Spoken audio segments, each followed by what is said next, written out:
Hey guys, welcome to the next marathon revision lecture, chapter number 1 जो auditing concept है उसका part number 3 and sir इस particular part में हम ये चैप्टर को रिवीजन करके खत्म कर देंगे। सही है क्या सर? तो चलो सर, हम डिस्कशन कर चुके थे हमारा प्रोपराइटी ऑडिट का कॉन्सेप्ट जो गवर्नमेंट ऑडिट के रिगार्डिंग मैंने आपको बताया था, काफी काफी इंपॉर्टेंट हो जाता है एफिशिएंसी कम परफॉर्मेंस ऑडिट प्रोपराइटी ऑडिट करके। सही है क्या? तो वो हमारा डिस्कशन हो गया भैया एंड अभी अपन आगे बढ़ रहे हैं। अभी हम आगे बढ़ रहे हैं with your next concept that is भैया ऑपरेशनल ऑडिट। सही है क्या बेटा? चलो सर, ऑपरेशनल ऑडिट मतलब क्या होता है सर? ऑपरेशनल ऑडिट माने सिंपल सी बात है सर, जब भी बिजनेस के ऑपरेशंस के बारे में हम एग्जामिनेशंस करते हैं बिजनेस के ऑपरेशंस का एंड एक्टिविटीज का, तो हम उसको बोलते हैं ऑपरेशनल ऑडिट। तो सर फिर इंटरनल ऑडिट एंड ऑपरेशन में दोनों में डिफरेंस क्या हो जाएगा? एक primary and the major difference बताऊं तो इंटरनल ऑडिट में हम उस चीज का ऑडिट कर रहे हैं जो सर ऑलरेडी हो चुका है। ऑपरेशंस में मेजर पर्सपेक्टिव रहेगा कि बिजनेस में इफिशियंसी कैसे लाए, इकोनॉमिकल कैसे एक्टिविटीज लाए, कहाँ पे सर झोल हो रहे हैं, कहाँ पे गड़बड़ हो रही है, कैसे इफिशियंसी बढ़ाए, इफेक्टिवनेस बढ़ाए, उस पर ज्यादा फोकस किया जाएगा। ऑपरेशंस पे मेजरली फोकस किया जाएगा टू इंप्रूवमेंट ऑफ दैट। सही है, तो इसीलिए ऑपरेशनल ऑडिट हमें बहुत काम आने वाला है। उसके बाद में सर इसके ऑब्जेक्टिव क्या होते हैं? देखो सर, स्पीड में रहेगा ये चीज तो ध्यान देना एकदम अच्छे से, 100% कॉन्सेंट्रेशन के साथ। 4 पॉइंट्स अपने ध्यान रखने हैं objective of your operational audit. पहला पॉइंट बेटा, examination of control structure of the entity, कि एंटिटी का कंट्रोल स्ट्रक्चर कैसा है उसको एग्जामाइन करना है।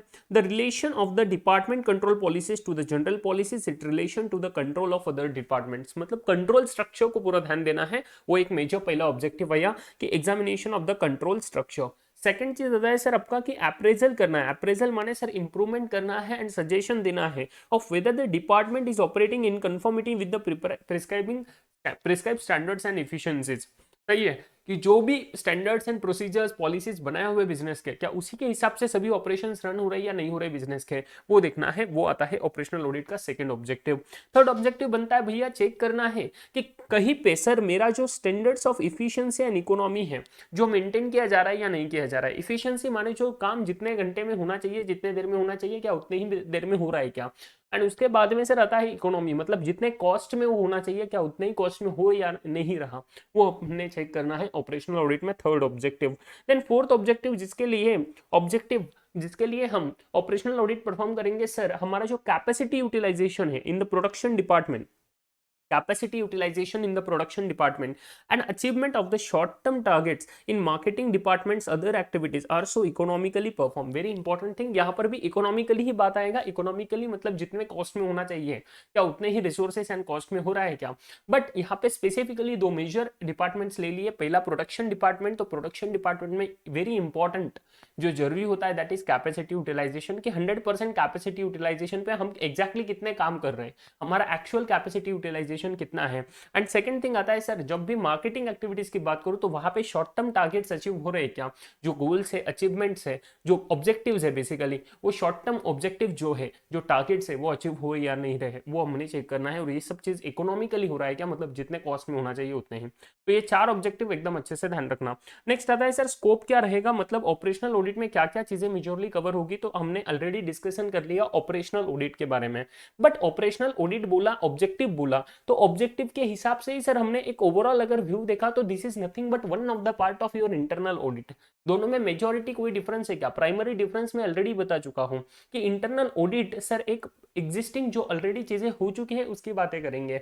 बट सर मैं ऑपरेशनल ऑडिट की बात करूं तो मेरा पर्सपेक्टिव उससे एक छोटा पार्ट रहेगा। इंटरनल ऑडिट का one of the perspective is your operational audit, समझते हो। इंटरनल ऑडिट में काफी सारी चीजें होंगी, इंटरनल ऑडिट का वन ऑफ द पार्ट रहेगा आपका ऑपरेशनल ऑडिट, समझते हो गया, वो बहुत इंपॉर्टेंट चीज है। तो operational audit in its initial stages was developed as a branch of the internal audit, समझते हो। Now a wider scope of working and covers all other operations as well, और काफी सारी सर बिजनेस के सभी ऑपरेशंस के बारे में यहाँ पे स्कोप में कवर किया जाता है। इसके एडवांटेजेस क्या है sir, very very important thing, जब भी ऑपरेशनल ऑडिट करवा के लेंगे तो सर मैनेजमेंट को एक फर्स्ट हैंड इन्फॉर्मेशन मिलेगा कि कैसे ऑन ग्राउंड परफॉर्मेंस कैसे हो रहा है, ऑपरेशंस कैसे वर्क ऑन कर रहे हैं। मोर यूजफुल है sir in entity where the management is at a distance, मतलब जहां पे एक्चुअल प्रोडक्शन काम हो रहा है। काफी सारे मैन्युफैक्चरिंग कंपनीज का एमआईडीसी में मैन्युफैक्चरिंग यूनिट होता है, बट उनका फाइनेंस डिपार्टमेंट और उनका मैनेजमेंट का डिपार्टमेंट जो ऑफिशियल डिपार्टमेंट है वो कहीं पे सिटी में रहेगा। अभी मैं पुणे की बात करूँ तो ऐसी काफी सारी कंपनीज जिनका ऑफिस जो प्राइमरी ऑफिस है, जो मेजर ऑफिशियल ऑफिशियल पीपल बैठते हैं other than production manufacturing unit वाले, तो वो ऑफिस उनका रहता है सिटी लोकेशन में, बट इनका एक्चुअल मैन्युफैक्चरिंग यूनिट रहेगा कहीं बाहर, पुणे के बाहर या MIDC एरिया में मेजरली, जहाँ पे डिस्टेंस काफी है सर, 40-50 किलोमीटर का डिस्टेंस है। तो हर रोज तो नहीं आ जाए करेंगे ना, और देखेंगे नहीं सर, वहां पे थोड़ी ना ध्यान रहेगा इन सब लोगों का, ऑफिशियल लोगों का। तो मैनेजमेंट का अगर ध्यान नहीं है तो in that case sir operational audit काफी हेल्प करेगा। मैनेजमेंट इंफॉर्मेशन सिस्टम, जैसे सर MIS की हम बात करते हैं, MIS मतलब मैनेजमेंट इंफॉर्मेशन सिस्टम, तो उसमें काफ़ी सारे टूल्स होते हैं कि रूटीन परफॉर्मेंस कैसे ट्रैकिंग हो रहा है, डिपार्टमेंट्स का कैसे ऑपरेशंस वर्किंग हो रहे हैं, वो सब चीज़ें सर इसमें कवर हो जाएगी, इससे फायदा होगा। उसके बाद में बेटा आते हैं हम कंटिन्यूअस ऑडिट पे। देखो दो टाइप के ऑडिट होते हैं, अगर मैं मेजरली बात करूं तो देख लो, ऐसे काफी सारे टाइप्स के ऑडिट है, बट एक मेजरली पर्सपेक्टिव एक इस तरफ का लूं कि हम पूरे फाइनेंशियल ईयर को होने के बाद ही ऑडिट करेंगे, वो मेरा आया फाइनल ऑडिट, उसको बोलते हैं फाइनल ऑडिट, कि फाइनेंशियल ईयर खत्म होने के बाद ही ऑडिट करेंगे। बट सर कभी कभी एंटिटी इतना बड़ा होता है, जैसे लिस्टेड एंटिटी रिलायंस इंडस्ट्रीज, भैया इनके ट्रांजैक्शन इतने हैं, इतना बड़ा कंपनी है, तो रिलायंस इंडस्ट्रीज का ऑडिट सर डायरेक्ट ईयर के बाद में करके 2-3 महीने में पॉसिबल नहीं है। तो इन दैट केस उनका ऑडिट का एक टीम, ऑडिट जो करेगा बंदा, वो ऑडिट फर्म या इंडिविजुअल, अभी यूजुअली इतने बड़े कंपनीज के लिए फर्म ही रहता है बड़ा, बिग 4 वगैरह, तो in that case audit firm क्या करता है, उनका एक 10, 15, 20, 25 लोगों का जो भी टीम रहेगा, 50 लोग 200 लोगों का टीम रहता है इतने बड़े कंपनीज के लिए, तो सर इतने लोगों का टीम क्या करेंगे वो लोग, एक इसमें से कुछ मेंबर्स उस क्लाइंट पे एलोकेटेड रहते हैं जो हमेशा उधर ही बैठते हैं, एंड उधर ही सर कंटिन्यूअस ऑडिट करते रहते हैं during the year, continuous audit करते रहते हैं ड्यूरिंग द ईयर, समझ गए क्या? तो ये रहता है सर कंटिन्यूअस, मतलब overall through out the year audit चलना है, तो ये बात होता है कंटिन्यूअस ऑडिट का, अच्छे से ध्यान दो। चलो, according to the according to the Institute of Internal Auditors USA, continuous auditing is a method used to perform control and risk assessment automatically on a more frequent basis। ये बहुत important चीज है, अगर मैं इसको फाइनेंशियल ऑडिट के angle से देखूं तो भी यही होएगा मोर फ्रिक्वेंट बेसिस पे, अगर मैं इंटरनल ऑडिट के एंगल से देखूं, जो यहाँ पे डेफिनेशन दिया कि कंट्रोल परफॉर्म करने हैं, रिस्क असेसमेंट्स करना है, ये सर मोर फ्रिक्वेंट बेसिस पे किया जाएगा। Clear with this? This is what your continuous audit. Then next आता है सर हमारा continuous audit may be defined as the examination and verification of firm's financial transaction, जो अभी मैंने बताया, and their supporting documents, एक second, examination and verification of a firm's financial transactions and their supporting documents continuously throughout the year। क्या हो रहा है sir मेरे साथ, बस 1 मिनट दो मुझे।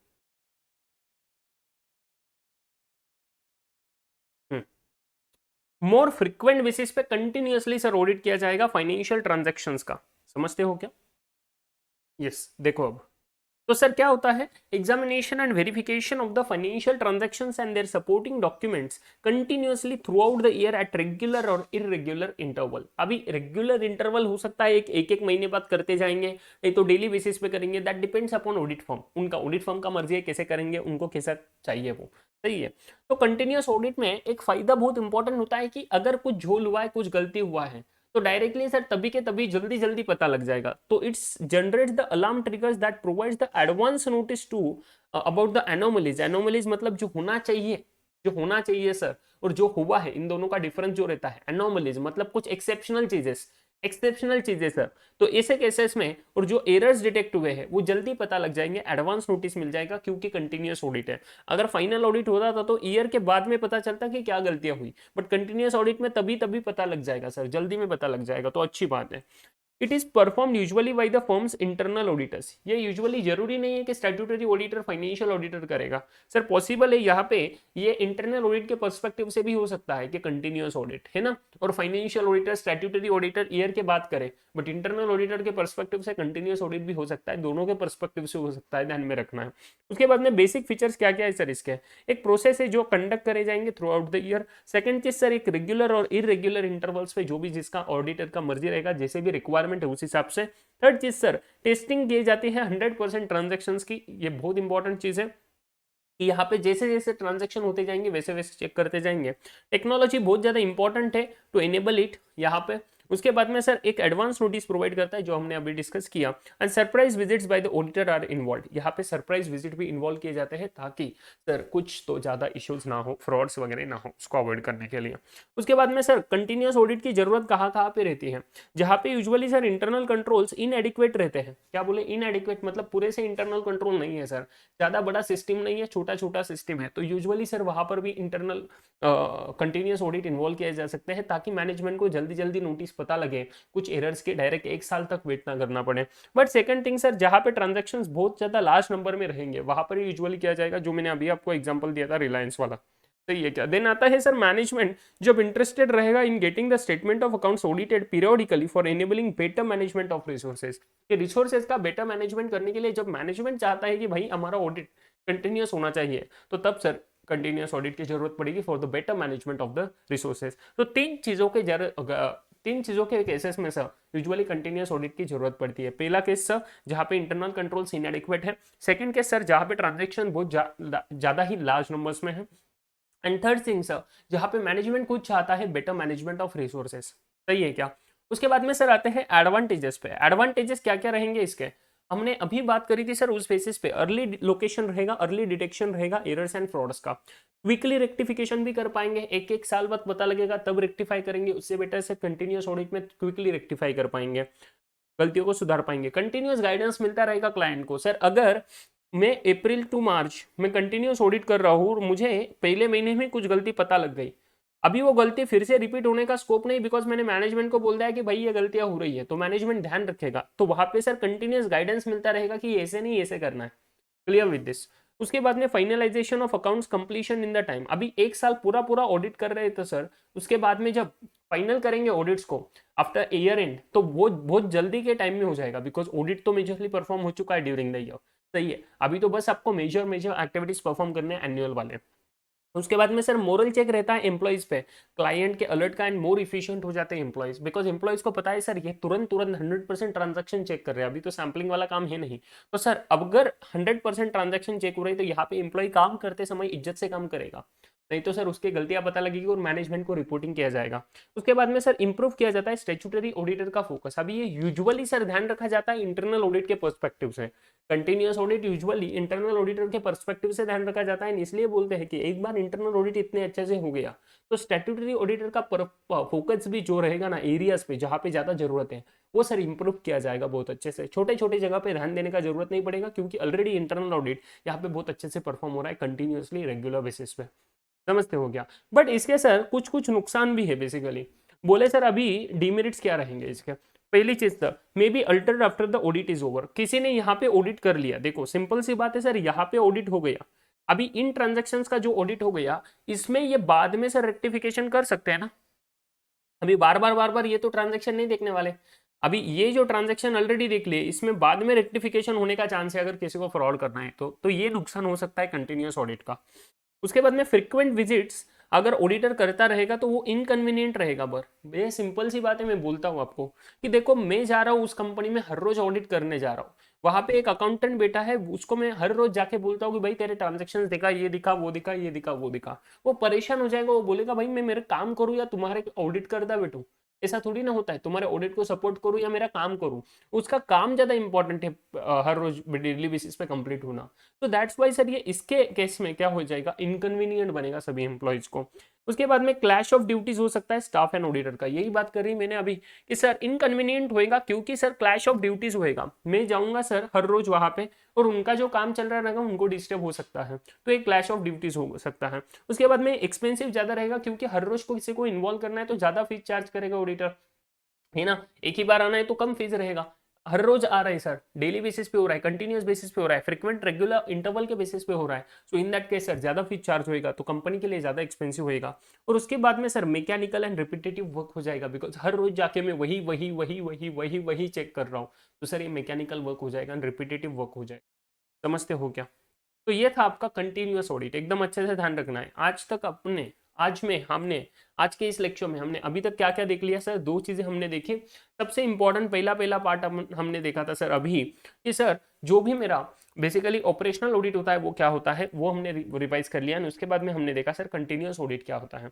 अभी सर काफी काफी इंपॉर्टेंट चीज हमने ध्यान देना जरूरी है कि अभी इतना कंप्यूटराइजेशन बढ़ गया, इतना सारा ऑटोमेशन बढ़ गया है, तो ये ऑटोमेशन की वजह से इंफॉर्मेशन सिस्टम जो है ना वो बहुत ज्यादा यूज हो रहा है कंपनीज में, और ऑडिट के लिए अभी इंफॉर्मेशन सिस्टम का ऑडिट करना बहुत जरूरी है। दैट्स वाई इंफॉर्मेशन सिस्टम का ऑडिट कैसे करते हैं वो पार्ट अपन फटाफट डिस्कस कर लेते हैं। चलो भैया आ जाओ मेरे साथ, हम डिस्कस कर रहे हैं इंफॉर्मेशन ऑडिट, इंफॉर्मेशन सिस्टम का ऑडिट फटाफट रिवाइज करेंगे। So sir information system auditing में हमने क्या देखा था कि एक ऑर्गेनाइजेशनल फंक्शन है जहां पे हम इवैल्यूएट कर रहे हैं कि एसेट्स का सेफगार्डिंग कैसे हो रहा है, डेटा का इंटीग्रिटी कैसा है। डेटा का इंटीग्रिटी माने सर क्या कि डेटा कितना इज्जत से सर कंप्लीट एंड एक्यूरेट है, सही है, डेटा में कुछ तो एरर्स वगैरह तो नहीं है। उसके बाद में सिस्टम इफेक्टिवनेस, सिस्टम कितना इफेक्टिवली काम कर रहा है, सिस्टम का इफिशिएंसी कितना है इन कंप्यूटर बेस्ड इंफॉर्मेशन सिस्टम, समझते हैं। तो बेसिकली यहाँ पे मेजरली चीजें परफॉर्म हो रही है कि कंप्यूटर सिस्टम कैसे वर्क कर रहा है, वहां पे जो प्रोसेसेस हो रहे हैं क्या वो सही हो रहे हैं क्या, बिकॉज अगर वो प्रोसेसेस गलत हो जाएंगे सर तो बाद में आने वाला जो आउटपुट रहेगा ना वो गलत रहेगा, एंड एक बार आउटपुट गलत हो गया तो इसके बेस पे जो फाइनेंशियल स्टेटमेंट्स बन रहे हैं वो भी गलत हो जाएंगे। तो इसीलिए ये इंफॉर्मेशन सिस्टम का ऑडिट होना बहुत ज्यादा जरूरी है। तो सर जब मैं बोलूं इंफॉर्मेशन सिस्टम के ऑडिट तो इसमें काफी सारे कंट्रोल्स रहते हैं। हम बात करते हैं इंटरनल कंट्रोल्स की, तो इंटरनल कंट्रोल्स में एक सिंपल एग्जांपल देता हूं आपको। आप कभी कभी वेबसाइट पे जाते हो, मान लो आपने किसी वेबसाइट पे गए, मान लो मेरे किसी वेबसाइट पे गए, अभी इसमें क्या होएगा, अगर ये वेबसाइट पे आप गए और कहीं पे मान लो आपने सब्सक्रिप्शन लेना है, फ्री ऑफ कॉस्ट रहता है न्यूज लेटर्स वगैरह, किसी भी वेबसाइट पे जाते हो तो मान लो आपने किसी भी वेबसाइट पे गया और वहां पे बोलते हैं कि आपका ईमेल आईडी पुट करो, और ईमेल आईडी से आपको हर अपडेट्स मिलते जाएंगे, न्यूज लेटर आएंगे आपके मेल बॉक्स में, काफी सारे आर्टिकल्स वगैरह फ्री ऑफ कॉस्ट आपको मिलेंगे। अभी वहां पे आपने ईमेल आईडी अगर गलत डाल दिया, मान लो मेरा ईमेल आईडी है अभी ca.sagarkaset@gmail.com, सही है, ये मेरा ईमेल आईडी है। अभी मैं पुट कर रहा हूँ ca.sagarkaset, बट मैंने कर दिया और जीमेल किया बस, उसके आगे मैंने कुछ किया ही नहीं, तो वो मेरा एक्सेप्ट ही नहीं करेगा, वो तुरंत मुझे एरर बता देगा कि your email ID is incorrect, सही है। जब तक मैं .com डालता नहीं, ये डोमेन जब तक सही नहीं होता, इसको बोलते हैं डोमेन, जब तक ये डोमेन सही नहीं होता तब तक वो मेरा एक्सेप्ट ही नहीं करेगा ईमेल।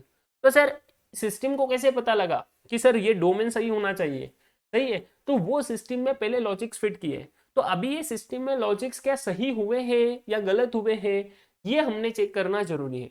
तो क्या सर ये इससे हमें ऑडिट में क्या फर्क पड़ेगा, भाई मैंने तो बस एग्जांपल दिया ना आपको कि ऐसा एक चीज है, इसको बोलते हैं ऑटोमेटेड कंट्रोल, इसको बोलते हैं ऑटोमेटेड कंट्रोल। क्या कोई बंदा वहां पे चेक कर रहा है क्या, नहीं, वो तो सिस्टम चेक कर रहा है, ऑटोमेशन है सर, तो इसको बोलते हैं ऑटोमेटेड कंट्रोल, ध्यान रखना जरूरी है, ऑटोमेटेड कंट्रोल, ठीक है क्या।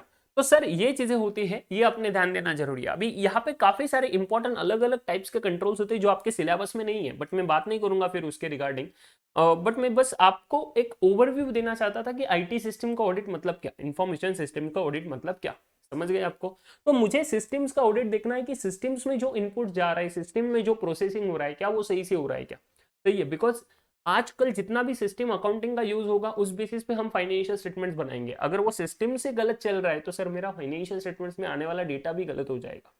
चलो सर, तो ये किन किन रीजंस के वजह से, 7 मेजर रीजन है जिसके वजह से सर ये आईटी सिस्टम का ऑडिट करना बहुत ज्यादा जरूरी हो जाता है। तो ये एग्जामिनेशन में क्वेश्चन बन सकता है, इसको मार्क कर देना as a BER before exam revision, काफी काफी इंपॉर्टेंट क्वेश्चन है BER, इसको प्लीज मार्क कर देना, वेरी इंपॉर्टेंट क्वेश्चन। क्या क्वेश्चन बन सकता है कि need of the information system audit due to below risk, what are the risk because of which there is a need of IT system audit, why there is a need of IT system audit, what are the major things because of which IT system audit is very important, whatever kind of question है, बस आपको perspective इतना ध्यान में रखना है कि किन रीजन की वजह से सर आईटी सिस्टम को ऑडिट करना जरूरी है। अगर ऐसा क्वेश्चन बन जाता है तो ये 7 चीजें आपने ध्यान में रखनी जरूरी है। पहला चीज सर कि सर डेटा रिसोर्स में कॉन्सिक्वेंसेस अराइज हो सकते हैं, consequences of losing data resources, अगर डेटा वगैरह सर कहीं पे खो गया या कहीं पे झोल हो गया है सर, आपने शायद इंसिडेंट से सुने होंगे कि सर जो डेटा सेंटर है, जो क्लाउड है, जहां पे डेटा मेंटेन होता है आपका जीमेल या व्हाटएवर, अगर क्रैश हो गया सिस्टम तो पूरा की पूरा डेटा ही गया ना सर, कैसे करेंगे उसका, तो उसके लिए बैकअप लेना जरूरी है पीरियोडिक बेसिस पे। तो now this backup is a control, backup जब लेना है तो उसको बोलते हैं कंट्रोल है भैया, वो रिस्क को अवॉइड कर रहे हैं, डेटा का लूज होने का रिस्क, बट ये रिस्क तो है ना भैया, इसलिए हमें ऑडिट करना जरूरी है, क्या ये कंट्रोल यहाँ पे प्रॉपरली मेंटेन हो रहे हैं क्या। सही है, इसको बोलते हैं journal IT control, GITC। In practical life आपके लिए रिलेवेंट नहीं है वर्डिंग, बट फिर भी समझ लो, बस सुन लो। सही है। नेक्स्ट आता है sir miss allocating resources, the possibility of miss allocating resources because the decision based on the incorrect data और डिसीजन रूल्स। अगर सिस्टम से डेटा आने वाला अगर गलत आ जाता है तो उस बेसिस पे जो मैं डिसीजन मेकिंग करूंगा, जो प्लानिंग करूंगा, जो सोचने वाला, जो प्लान्स करने वाला हूँ, वो ही गलत हो जाएंगे, तो उसके वजह से मेरा जो रिसोर्सेज का एलोकेशन है वो गलत हो जाएगा। थर्ड चीज सर कंप्यूटर एबिस हो सकता है अगर कंप्यूटर को प्रॉपरली कंट्रोल नहीं किया तो। उसके बाद में फोर्थ चीज सर हाई वैल्यू रहता है computer hardware software and professional का। उसके बाद में हाई कॉस्ट रहता है कंप्यूटर एरर का, अगर कुछ गलती हो गई तो सर रिपेयर करवाना है उसको, सर सॉफ्टवेयर डेवलपमेंट करके बेसिकली उसका कोडिंग वगैरह सब चीजें ठीक करवानी है, तो वहाँ पे ज्यादा कॉस्ट लगेगा। इंजीनियर क्या आपको ऐसे ही 10-12 रुपए में देने वाला है कि नहीं ना, तो वहाँ पे अच्छी कॉस्ट लगने वाली है, तो उसको बोलते हैं कंप्यूटर एरर को रिजॉल्व करने के लिए हाई कॉस्ट लगते हैं। उसके बाद में सर प्राइवेसी मेंटेन करना बहुत ज्यादा जरूरी हो जाता है, बिकॉज इतने सारे आपके ईमेल आईडी वगैरह जाते हैं, तो वहाँ पे प्राइवेसी पॉलिसीज रहती है। कभी भी किसी भी वेबसाइट पे जाओगे तो आपको दिखेगा privacy policies, advertisement policies, whatever. तो प्राइवेसी पॉलिसी क्या रहता है, that is mandatory, has to be given. IT act होता है, इंफॉर्मेशन टेक्नोलॉजी का एक्ट है, जो बोलता है कि ये मैंडेटरी चीजें है कि जो भी कोई आपकी वेबसाइट पे पर्सनल इंफॉर्मेशन देगा, you can not actually share that information with anybody else. तुम शेयर नहीं कर सकते, तुम उसका इंफॉर्मेशन का गैर यूज नहीं कर सकते, जिस पर्पज के लिए भी दिया उसी का यूज करना पड़ेगा। तो किसी भी वेबसाइट पे जाओ, मेरे वेबसाइट पे जाओ, किसी भी जाओ, आपको प्राइवेसी पॉलिसी का सेक्शन दिखेगा नीचे कि हम तुम्हारा पर्सनल इन्फॉर्मेशन लेते हैं, तुम हमें अलाउ करते हो, वो हम कहीं पे शेयर नहीं करेंगे। बड़ा पॉलिसी रहता है, वो ध्यान रखना पड़ेगा, वो पढ़ो कभी तो जिंदगी में, तो पता लगेगा एग्जैक्टली क्या क्या रहता है उसमें। ठीक है। उसके बाद में they need to control the evolutionary use of the computers, कि जो भी सर कंप्यूटर्स का यूज हो रहा है वो इतना ज्यादा एक्सटेंट पे यूज हो रहा है, तो उसको कंट्रोल करना बहुत ज्यादा जरूरी है। एंड इन रीजन की वजह से सर IT ऑडिट करना जरूरी हो जाता है। Are you guys clear with this? समझ गया क्या रे बच्चों? यस। तो ये था भैया आपका इंफॉर्मेशन सिस्टम ऑडिट। क्या आपको समझ गए? काफी इंपॉर्टेंट क्वेश्चन है, प्लीज इसको मार्क कर देना, बार बार बोल रहा हूँ। ठीक है ना। उसके बाद में आ जाओ बेटा हमारा फाइनल ऑडिट की तरफ। देखो ये जो आपका पहला पहला चैप्टर है ना, इसमें कुछ ज्यादा डिटेल में दिया नहीं, उन्होंने बस ओवरव्यू दिया आपको। तो अब हम भी ज्यादा डिस्कशन नहीं कर सकते, अभी रिवीजन लेक्चर एक तो है ना, और मैराथन रिवीजन है, तो मैं ज्यादा डिटेल में नहीं जा सकता, प्लीज ट्राई टू अंडरस्टैंड। सही है। जाते भैया फाइनल ऑडिट को रिवाइज कर लेते हैं। फाइनल ऑडिट मैंने जब आपको बताया कि financial year, accounting year and होने के बाद सर हम जो ऑडिट करते हैं उसको बोलते हैं फाइनल ऑडिट। बस थोड़ी देर पहले आपको बताया था जब कंटिन्यूअस ऑडिट का डिस्कशन कर रहे थे। सर इसमें प्रोसीजर क्या क्या रहेगा इसमें? Sir it does not interrupt with the regular functioning of the client का अकाउंटिंग। क्लाइंट का एक साल में जो काम चल रहा है उसको अपन इंटरप्ट नहीं करते, उसको हम क्या करते हैं सर, डिस्टर्ब नहीं करते, हम उनका काम खत्म होने के बाद करते हैं sir audit. The auditor may use the statistical sampling methods and techniques which lead to time effectiveness and the possibility of tampering with the books of accounts is also reduced. जो कंटिन्यूअस ऑडिट में demerit था ना कि sir एक बार check करने के बाद वो शायद फिर से उसमें जोल कर सकते, रिकॉर्ड को अल्टरेशन कर सकते हैं, चेंजेस कर सकते हैं, तो अभी ये पॉसिबिलिटी नहीं रहेगा, बिकॉज पूरा काम होने के बाद, एक साल होने के बाद हम उसका ऑडिट कर रहे हैं, तो उसके बाद में उसको चेंजेस करना अलाउड ही नहीं रहेगा।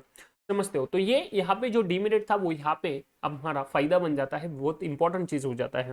बट सर यहाँ पे इतने सारे ट्रांजेक्शन रहेंगे तो पूरे ट्रांजेक्शन का हम ऑडिट नहीं कर पाएंगे 100%, तो इसीलिए हमें सैम्पलिंग करना पड़ता है, मतलब कुछ सैंपल बेसिस पे ट्रांजेक्शन हम लेंगे, सिलेक्टेड ट्रांजेक्शन का ही हम टेस्टिंग करते हैं, फिर पूरे इस पे ओपिनियन डिराइव करते हैं। तो यहाँ पे प्रोबेबिलिटी आ जाएगा, पॉसिबिलिटी आ जाएगा, जो हमारा सैंपल बेसिस पे रिजल्ट आएंगे उस बेसिस पे हम प्रोपोर्शनल रिजल्ट डिराइव करेंगे टोटल पॉपुलेशन पे।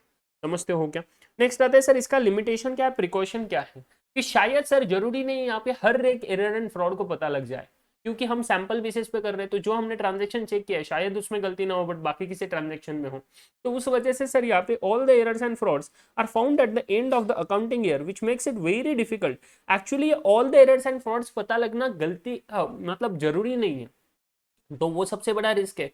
एंड अगर सर जो भी एरर्स एंड फ्रॉड पता लग रहे हैं, उनका बोलने का मतलब क्या है कि all the errors and fraud जो भी पता लग रहे हैं, जो भी पता लग रहे हैं पूरे के पूरे जो एग्जिस्ट करते हैं वो नहीं, जो भी पता लग रहे हैं वो sir and of the accounting year पे पता लगेंगे, तो शायद सर मैनेजमेंट के लिए डिफिकल्ट हो जाएगा कि एक साल बाद जो पता लग रहे हैं उनको फिर से रेक्टिफाई करना है बैकएंड में जाके। सही है। तो यहाँ पे सर डिफिकल्ट है रिस्पॉन्सिबिलिटी को फिक्स करना कि किसने गलती की, किसने झोल किया।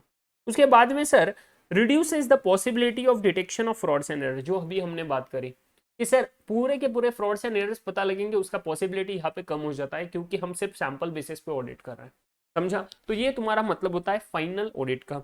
सर जब हम बात करते हैं, मैंने आपको बताया कि सर हम ऐसा ऐसा करेंगे कि पूरे के पूरे साल का ऑडिट हम एक साल बाद नहीं करेंगे, हम क्या करेंगे सर, उसको एक तो कंटिन्यूअस बेसिस पे करते रहेंगे, डेली बेसिस पे करेंगे, सही है, या सर पीरियोडिक इंटरवल के बेसिस पे करेंगे।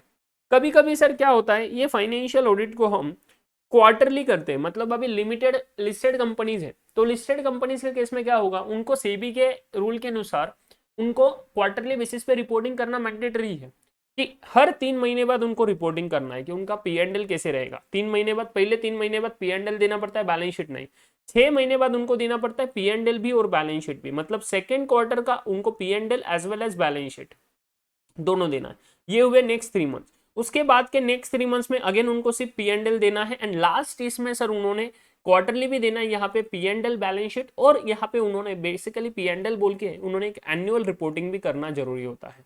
तो एक क्वार्टरली भी हो जाएगा और यहाँ पे पूरे साल का भी होगा, समझते हो? तो अभी मुझे क्या बोलना है सर, कि हम जब 3 महीने का ऑडिट खत्म कर देंगे, उसके बाद में नेक्स्ट 3 महीने का करेंगे, उसके बाद में नेक्स्ट 3 मंथ्स का करेंगे, उसके बाद में नेक्स्ट 3 मंथ्स का करेंगे, और पूरे के पूरे साल का भी यहाँ पे करेंगे। तो मतलब सर इसको जो बोलते हैं ना, इसको बोलते हैं इंटरिम ऑडिट। इंटरिम ऑडिट याद आ गया आपको? सर ये हमने बात करी थी इंटरिम ऑडिट, सही है क्या? चलो सर, तो ये इंटरिम ऑडिट क्या होता है? इंटरिम ऑडिट जब हम मिडल ऑफ द ईयर में कर रहे हैं, 2 एनुअल ऑडिट्स के बीच में कर रहे हैं। Interim audit is the audit conducted between the 2 annual audits, 2 annual audits के बीच में जब ऑडिट्स कर रहे हैं उसको बोले इंटरिम ऑडिट। तो ये शायद क्वार्टर हो सकता है, हाफ ईयर हो सकता है। Interim object of declaration of interim dividend और valuation of shares on a certain date, ये सर ऑब्जेक्टिव हो सकता है इंटरिम ऑडिट का। जरूरी नहीं है सिर्फ एक दो ही यही ऑब्जेक्टिव होंगे, कुछ अदर ऑब्जेक्टिव्स के साथ भी हो सकता है। जैसे मैंने अभी बोला लिस्टेड कंपनीज के लिए जो मैंडेटरी है क्वार्टरली रिपोर्टिंग करना, उसके लिए वो हो सकता है। यूज ऑफ इंटरिम ऑडिट, उससे क्या होगा, अगेन कंटिन्यूअस ऑडिट का ही थोड़ा थोड़ा फायदा इधर होने वाला है कि अर्ली डिटेक्शन हो जाएगा, एरर्स का रेक्टिफिकेशन हो जाएगा, एरर्स एंड फ्रॉड्स का। उसके बाद में सर इंटरिम रिजल्ट्स पब्लिश हो जाएंगे, जैसे इन सम केसेस, मतलब लिस्टेड कंपनीज के केस में तो यहाँ पे लिख सकते हो लिस्टेड कंपनीज, अगर लिखा नहीं होगा तो ये चीज ध्यान में रखना है। टाइमली कंप्लीशन होगा रिकॉर्ड्स एंड फाइनल ऑडिट का, एंड मोरल चेक रहेगा एम्प्लॉयज पे। ये पहला, तीसरा और चौथा जो फायदा है, ये तो भैया आपका कंटिन्यूअस ऑडिट का भी फायदा था, सही है। तो मैंने आपको बोला यही चीज है भैया जो हमने याद रखना है, लॉजिकली याद रखोगे तो आपको पता लग जाएगा कहाँ पे क्या लिखना है। देन आते हैं सर लास्ट के कुछ पार्ट की, बैलेंस शीट ऑडिट क्या होता है। जब मैं फाइनल ऑडिट बोलता हूँ तो फाइनल ऑडिट में हम फाइनेंशियल स्टेटमेंट्स का ऑडिट करते हैं। फाइनेंशियल स्टेटमेंट्स में तुम्हारा आता है बैलेंस शीट आता है, देन पी एंड एल आता है, देन आता है कैश फ्लो आता है, देन आता है नोट्स, सही है। एंड अगर इंड AS के रहेंगे तो उसमें आएगा statement of changes in equity, okay, सही है क्या? अभी सर मैं बोलूं इसमें से ये जो स्पेसिफिकली बात कर रहे हैं ना बैलेंस शीट का ऑडिट, ये वाला बात कर रहे हैं कि बैलेंस शीट में एसेट्स एंड लायबिलिटीज का ऑडिट कैसे करेंगे। तो ध्यान दो, balance sheet audit is generally synonymous with the statutory audit. क्या बोला? वही तो बात हो रही। स्टैट्यूटरी ऑडिट में हम क्या कर रहे हैं सर, फाइनेंशियल ऑडिट कर रहे हैं। फाइनेंशियल ऑडिट करना मतलब फाइनेंशियल स्टेटमेंट्स का करना। तो बैलेंस शीट ऑडिट एक पुराने जमाने में नाम दिया जाता था फाइनेंशियल ऑडिट को, समझते हो क्या? तब बोलते थे कि बैलेंस शीट का ऑडिट करवा के लेना है। तभी तभी सर जब भी बोलेंगे बैलेंस शीट ऑडिट करना है तो पुराने जमाने में बैलेंस शीट बोला मतलब वो पूरा की पूरा फाइनेंशियल स्टेटमेंट भी समझते थे, तो पुराने जमाने का वर्डिंग हो गया, तो इसलिए बोलते हैं कि balance sheet audit is nothing but synonymous to the statutory audit which is the financial statement का ऑडिट, समझते हो क्या? तो यहाँ पे हम क्या करते हैं, रिव्यू करते हैं, क्रिटिकली एग्जामाइन करते हैं फाइनेंशियल स्टेटमेंट्स को। मैंने बोला पुराने जमाने में जब बैलेंस शीट ऑडिट बोलते थे मतलब पूरा की पूरा एफएस कंसिडर करते थे। आज मैं सिर्फ बैलेंस शीट ऑडिट बोलूं तो मैं सिर्फ फाइनेंशियल स्टेटमेंट्स में से बैलेंस शीट की बात कर रहा हूं, इतना ध्यान लेना पड़ेगा। ये पुराने जमाने वाले वर्डिंग आपके मॉड्यूल में दे चुके हैं जो अभी के लिए रिलेवेंट नहीं है, ध्यान रखना वो चीज। नेक्स्ट थिंग सर, इसका ऑब्जेक्टिव क्या रहता है यहाँ पे सर, जो अपना फाइनेंशियल ऑडिट का ऑब्जेक्टिव है ना, वही ऑडिट हमारा रहेगा सर इधर भी। Can rely upon the system of internal controls and internal checks and also upon the reports of internal auditor. Very very important चीज कि statutory auditor sir internal controls पे रिलाई कर सकता है, उनको चेक भी करना पड़ेगा कुछ रिलेवेंट केसेस में जो कंपनी ऑडिट में हमने देखा है, और जो आप रिवाइज करोगे पार्ट 8 मैराथन रिवीजन के इसमें कि सर जब कंपनी ऑडिट में रिवीजन करोगे तो वहां पे पता लगेगा सेक्शन 143 सबसेक्शन 11 में इंटरनल फाइनेंशियल कंट्रोल्स पे आपको याद आ रहा होगा ना भैया, कंपनी ऑडिट के केस में आपने पढ़ा हुआ है कि जहां पे आईएफसी पे ओपिनियन देना पड़ता है, तो वो टेस्टिंग करना भी ऑडिटर का रिस्पॉन्सिबिलिटी हो जाता है। और सर कभी कभी ऑडिटर इंटरनल ऑडिटर का जो रिपोर्ट्स रहेगा उस कंपनी का, उस पर भी रिलाई कर सकता है, सही है क्या? तो ये ऑब्जेक्टिव आपने ध्यान में रखना है जब भी ऑडिटर ऑडिट करेगा, बैलेंस शीट ऑडिट मतलब फाइनेंशियल स्टेटमेंट्स का ऑडिट करेगा, तो उस केस में सर वो रिलाई कर सकता है system of internal controls, internal checks, and on the reports of the internal auditor as well. Clear with this? Perfect. तो अभी इसके बाद में अगर इंटरनल कंट्रोल्स में सर आपको पता लग गया कि सर इफेक्टिव है, तो अगर अगर ये इफेक्टिव है तो फिर हमारा जो सब्सटेंटिव टेस्टिंग होएगा, सब्सटेंटिव ऑडिट प्रोसीजर का, वो नॉर्मल हो जाएगा। बट सर अगर ये इफेक्टिव नहीं रहा, तो ये टेस्टिंग मेरा इंक्रीज हो जाएगा। यहाँ पे मैं ज्यादा प्रोसीजर परफॉर्म करूंगा, क्योंकि यहाँ पे मेरा ऑडिट रिस्क जो है ना वो बढ़ जाता है, ऑडिट रिस्क इंक्रीज हो जाएगा। अगर ऑडिट रिस्क इंक्रीज हो जाएगा तो फिर आपका सब्सटेंटिव ऑडिट प्रोसीजर भी आपको इंक्रीज करना पड़ेगा। ये काफी इंपॉर्टेंट चीजें याद रखना, सही है। अगर इंटरनल कंट्रोल्स इफेक्टिव ना हो तो फिर ऑडिट रिस्क इंक्रीज हो जाएगा, ऑडिट रिस्क इंक्रीज हो जाएगा, डिटेक्शन रिस्क भी इंक्रीज हो जाएगा। ऑडिट रिस्क के 3 कंपोनेंट्स याद है क्या? Inherent risk, control risk and then detection risk, सही है क्या? और इनहेरेंट एंड कंट्रोल को मिला के अपना बनता है कौन सा बेटा? हमारा कौन सा बनता है? Inherent plus control, that is what your risk of material misstatement, सही है क्या? तो ये चीज बहुत अच्छे से ध्यान में रखनी है आप लोगों ने। उसके बाद में सर आते हैं नेक्स्ट पॉइंट पे, इसका जरूरत क्यों है बैलेंस शीट ऑडिट का? तो ये बहुत टाइम पास सी चीज है सर। अगर हम बात करें तो ये वही है ना, पेज नंबर 18, हाँ आगे बराबर है। तो सर जब मैं बैलेंस शीट ऑडिट का जरूरत क्या है, नीड क्या है कि development of the industries and computerization of account, sir adoption of EDP system. अभी देखो मैं पूरा नहीं पढ़ सकता बट चलो, the need of balance sheet audit has increased, कि कंप्यूटराइजेशन इतना बढ़ गया, इंडस्ट्रीज का डेवलपमेंट इतना हो गया कि अभी बैलेंस शीट का ऑडिट करना मतलब एफएस का ऑडिट करना बहुत ज्यादा जरूरी हो गया है। एंड इसीलिए कंपनी ऑडिट का अगर हिस्ट्री देखे थे हम, ऑडिट का हिस्ट्री अगर हम देखें, पहले पहले चैप्टर का पहला पहला पॉइंट अपन ने हमने जब मैराथन रिवीजन में डिस्कस किया वो ये वाला था कि सर जैसे जैसे हिस्ट्री आगे आगे बढ़ रहा है, देख लो वैसे वैसे उन्होंने थोड़ा स्ट्रिक्ट कर दिया, क्योंकि इंडस्ट्री बढ़ रहा है, रिस्क बढ़ रहा है, तो उसके वजह से बहुत जरूरी है। तो सर यहाँ पे adoption of EDP system controls in the data producing, lot of controls are automated control, system ही काम करता है बहुत सारी जगह पे, तो उसके वजह से सर बहुत ज्यादा रिलेवेंस बढ़ जाता है बैलेंस शीट का ऑडिट करना, फाइनेंशियल स्टेटमेंट्स का ऑडिट करना। ऑडिटर शुड, क्या क्या प्रोसीजर है, ये क्वेश्चन मार्क करके रख देना, एग्जामिनेशन के लिए काफी ज्यादा रिलेवेंट है। यार बैलेंस शीट ऑडिट कैसा करेंगे? तो सर क्या क्या हम करने वाले सर इसमें ऑडिट प्रोसीजर? सबसे पहले सर आइडेंटिफाई करेंगे एरियाज को जहां पे सैंपल टेस्टिंग मेरा सफिशिएंट है, मतलब सिर्फ सैंपल बेसिस पे मैंने ऑडिट किया तो भी चलेगा। ऐसे कौन से एरियाज है सर? कौन से एरियाज रहेंगे? सिंपल सी बात है, जहां पे रिस्क ऑफ मटेरियल मिसस्टेटमेंट कम रहेगा सर, वहां पे हम क्या करेंगे, ये चीज फॉलो करेंगे। जहां पे रिस्क ऑफ मटेरियल मिसस्टेटमेंट बहुत ज्यादा रहेगा वहां पे शायद पॉसिबल रहा तो हम 100% टेस्टिंग भी कर सकते हैं, बट सर वहां पे सैंपल साइज हमारा बढ़ जाएगा, वहां पे ज्यादा सैंपल्स रहेंगे, नॉर्मल साइज नहीं चलेगा। For the performance of certain compliance procedure and the substantive procedures in the some areas. Compliance procedure मतलब क्या? Test of controls. Substantive procedure मतलब आपको याद है क्या बेटा? 2 चीजें हमने देखी थी, test of details and analytical procedure, सही है। उसके बाद में sir for analytical review of financial statements भी हम बैलेंस शीट ऑडिट करते हैं। जो एनालिटिकल रिव्यू बोला वो आता है आपका एनालिटिकल प्रोसीजर वाला part. Then next sir for verification of assets and liabilities stated in the financial statement, उसके बाद में for scrutiny of books of accounts to check the way the financial statements are conformity with the records. records मतलब क्या? जो मेरे books of accounts है क्या उससे मेरे financial statements मैच हो रहे हैं क्या? तो बुक्स ऑफ अकाउंट से मैच होना मतलब सर वो मेरा बनाएगा TB, trial balance, trial balance से बनेंगे सर मेरे फाइनेंशियल स्टेटमेंट्स। तो ये जो बुक्स ऑफ अकाउंट से रिकॉर्ड से मतलब जनरल लेजर से क्या उससे मेरी फाइनेंशियल स्टेटमेंट्स की चीजें मैच हो रही है, अमाउंट्स मैच हो रहे हैं क्या नहीं, वो मुझे स्क्रूटिनी करना है एंड वो चेक करना है। उसके बाद में for evaluation of the internal control system and critical examination of the assertions made in the financial statement. याद कर लो भैया असर्शंस क्या होता है, मैनेजमेंट के रिप्रेजेंटेशन क्लेम जो हमने डिस्कस करे थे, बैलेंस शीट लेवल पे 4, P&L लेवल पे 5, सही है, याद है क्या? प्रेजेंटेशन एंड डिस्क्लोजर पे एक वेरी इंपॉर्टेंट आ जाता है, सही है, कुछ कॉमन असर्शंस के साथ अंडरस्टैंडेबिलिटी वाला। तो ये असर्शंस का क्रिटिकल एग्जामिनेशन करना है and sir internal control system को भी एग्जामिन करना है, इवैल्यूएट करना है, ये ऑडिटर का काम रहेगा। एंड उसके बाद में sir for ensuring compliance with all legal requirements relating to the adequate disclosure of material facts in the financial statement. ये तो बहुत जरूरी है कि फाइनेंशियल स्टेटमेंट्स में जो भी मटेरियल चीजें एडिक्वेटली डिस्क्लोज की या नहीं की वो हमने चेक करना। ये सब सर प्रोसीजर्स हम करने वाले हैं हमारे फाइनेंशियल स्टेटमेंट के ऑडिट में, जिसको पुराने जमाने के नाम से अगर बोले तो बैलेंस शीट ऑडिट हम बोलेंगे, सही है, क्लियर विद दिस। उसके बाद में सर इसका क्या क्या फायदा होगा, एडवांटेजेस भैया, लास्ट पॉइंट इस चैप्टर का। एडवांटेजेस क्या क्या रहेंगे बैलेंस शीट ऑडिट के? सबसे पहले sir balance sheet audit commence होगा after the completion of the books of account. जो हमने बात करी ना सबसे पहले स्टार्टिंग में, वही पॉइंट इधर आ जाएंगे। जो फाइनल ऑडिट में हमने फायदा देखा था वही पॉइंट इधर आ जाएंगे, क्योंकि बैलेंस शीट ऑडिट यूजुअली मेरा फाइनल ऑडिट भी हो सकता है, इंटरिम भी हो सकता है, बट फाइनल ऑडिट का जो फायदा है ना वो हम यहाँ पे डिस्कशन करेंगे कि sir balance sheet audit usually commence होता है after completion of books of account. The management prepares the balance sheet and financial statement management prepare करेगा। Therefore, changes in the accounts is not possible once the verification process is start। तो change फिर से नहीं होगा जो demerit था continuous audit का।